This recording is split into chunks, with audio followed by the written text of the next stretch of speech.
मैं उस बिल्डिंग में मार्च के एक बारिशी दिन शिफ्ट हुआ था। पुरानी सी बिल्डिंग थी, तंग गैलरियन, भारी दरवाजे और एक अजीब खामोशी जो लगता था जैसे कोई सांस रोके खड़ा हो। किराया हैरान कुन तौर पे कम था। पहला रेड फ्लैग यही था, लेकिन मेरी जेब खाली थी और मुझे कोई और ऑप्शन नज़र नहीं आया। लैंडलॉर्ड ने जब मुझे 403 का दरवाज़ा दिखाया तो वो इतना ईगर था कि मैंने ज़्यादा सवाल नहीं किए। यहाँ सुकून मिलेगा, उसने कहा था, आंखों से कॉरिडोर के दूसरे किनारे की तरफ देखते हुए। हमेशा से शांत लोग रहते हैं। पूरा फ्लोर खाली खाली सा था। सिर्फ एक बूढ़ी औरत 401 में रहती थी। वो मुझे अक्सर देखती थी, लेकिन उसके चेहरे का इजहार समझ नहीं आता था। पहली दफ़ा कुछ अजीब तब महसूस हुआ जब मैं सामान रख रहा था। मुझे लगा किसी ने सामने के दरवाजे पे दस्तक दी है, अपार्टमेंट 404। लेकिन वहाँ कोई 404 नहीं था। कम से कम रिकॉर्ड्स के मुताबिक फ्लोर के नंबर्स थे 401, 402, 403 और सीधा 405। मेल बॉक्स चेक किया, बिल्डिंग का फ्लोर मैप देखा और लैंडलॉर्ड से पूछा। शायद गलत सुना हो, उसने कहा। 404 यहाँ कभी था ही नहीं, लेकिन दरवाज़ा वहाँ था, साफ, बेनम्बरी वाला, हमेशा बैंड। मैंने एक बार नॉक किया, कोई जवाब नहीं, कोई आहट भी नहीं, सिर्फ एक अजीब सा दबाव, जैसे दरवाजे के पीछे कुछ इंतज़ार कर रहा हो। उस रात मुझे एक ख्वाब आया। मैं उस दरवाजे के सामने खड़ा था। दरवाज़ा हल्का सा खुला था और अंधेरे में से कुछ धुआं सा निकाल रहा था। किसी की फूसा फूसा आवाज़ सुनाई दी, लेकिन लफ्ज़ समझ नहीं आए। जब नींद खुली, मेरे दरवाजे के नीचे एक पुर्ज़ा पड़ा था। उसे मत खोलो, ना नाम, ना दस्तखत। मैं हंसा। शायद कोई मजाक कर रहा था। शायद किसी ने मुझे उस दरवाजे को घूरते हुए देख लिया था। लेकिन अगले कुछ दिनों तक हर सुबह एक नया नोट मिलता रहा। उसकी बात मत सुनना, वो 3:13 पर देखता है। अगर उसने वापस नॉक किया तो सब खत्म।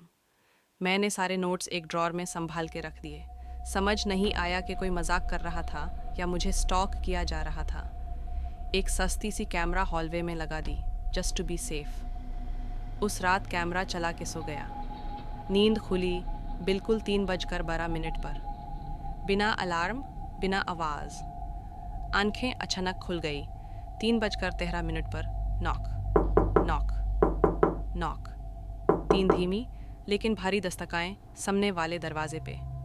फिर खामोशी। मैं हिल भी नहीं सका। आंखों में पसीना, दिल तेजी से धड़क रहा था। सुबह कैमरा चेक किया, हॉलवे खाली था। कोई दस्तक नहीं, कोई इंसान नहीं, सिर्फ एक अजीब सी स्टिलनेस। लेकिन 3:13 पर वीडियो ग्लिच किया।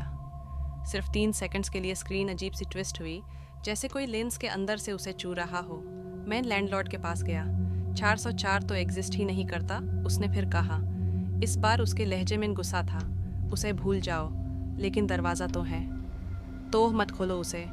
उस रात वो दरवाज़ा खुला था, थोड़ा सा, बस इतना कि अंधेरे का झांकता सा साया नजर आए, जैसे कोई अंधेरा लीक हो रहा हो। एक और नोट, उसे मालूम है तुम उसे देख रहे हो। मैंने इग्नोर करने की कोशिश की, दिनों तक उस तरफ देखा भी नहीं, लेकिन जब भी गुजारता दरवाज़ा ज़्यादा खुला लगता और अंधेरे में से कुछ घुरता सा महसूस होता। फिर आखिरी नोटे आया, अब उसे तुम्हारा नाम याद हो गया है। मैं टूट गया। मैंने समन बैंड किया, एक दोस्त को कॉल किया, बोला कि मैं जा रहा हूँ, लेकिन जाने से पहले एक काम रह गया था। मैं उसे देखना चाहता था। रात के 12 बजे मैं उस दरवाजे के सामने खड़ा था। अब दरवाज़ा पूरी तरह खुला था। अंधेरे में से कोई सांस सी चल रही थी, जिंदा सी। मैंने हाथ आगे बढ़ाया, अंधेरे में घुसा दिया। हाथ गायब हो गया, जैसे किसी ने निगल लिया हो।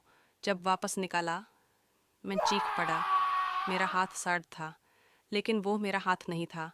उंगलियां लंबी हो गई थी, एंगले अजीब से थे, नखून पीला और नुकीले।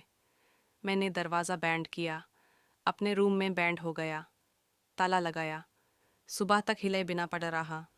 अगले दिन मैं निकल गया। लैंडलॉर्ड से कुछ नहीं कहा। बूढ़ी औरत ने सिर्फ सर हिला दिया, जैसे उसे सब पता था। बाद में मैंने बिल्डिंग का फ्लोर प्लान ऑनलाइन देखा। सच में 404 कभी एग्जिस्ट ही नहीं करता था। लेकिन अब भी कुछ दिन बाद नए अपार्टमेंट के दरवाजे के नीचे एक नोट मिलता है, सिर्फ एक जुमला, तुमने दरवाज़ा खुला छोड़ दिया है।